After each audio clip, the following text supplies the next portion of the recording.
মা পরম প্রভু শ্রী অরবিন্দ আজ আমরা একটি শ্রদ্ধাঞ্জলি পাঠচক্র অনুষ্ঠান উপলক্ষে উপস্থিত হয়েছি। এই পরিপ্রেক্ষিতে আমার বলার অপেক্ষা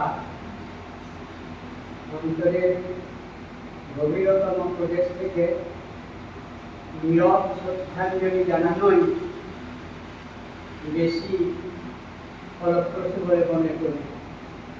কেননা আমার বাকশক্তি কম, আমি বলতে ভালোবাসি না, কিন্তু শুনতে ভালোবাসি। এক নারী, একটি শক্তি, একটি অর্ধাঙ্গিনী,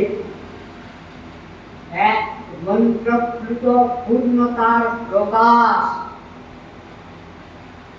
যৎ ইদং হৃদয়ং মম তৎ ইদং হৃদয়ং তব।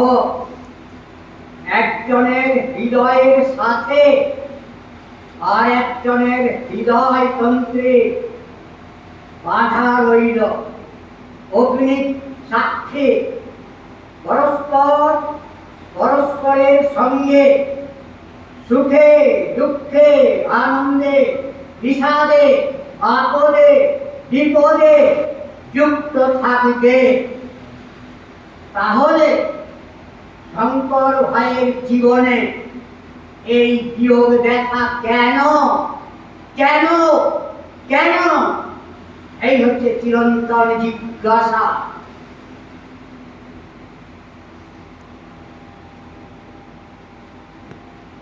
শঙ্কর ভাই শারীরিক অসুস্থ, তার অর্ধাঙ্গিনী শারীরিক অসুস্থতার জন্য ঋষি মন্ত্র চরিতার্থতার প্রয়োগে তার পার্থিব জীবনের অবসান ঘটাতে হলো। ফলে তিনি অলোক দেশের প্রান্ত হতে অসীম চেতনায় ফেলে আসা মর্ত মানবের পরিপূর্ণ সহায়ক হতে পারেন। একে বিয়োগ নয়, এটি গভীরতর ভাবে দুটি আত্মার অভাবনীয় সংযোগ। স্নেহময়ী অপার বিদেহী আত্মা অমর রহে, এই আমার প্রার্থনা। জয় মাতে।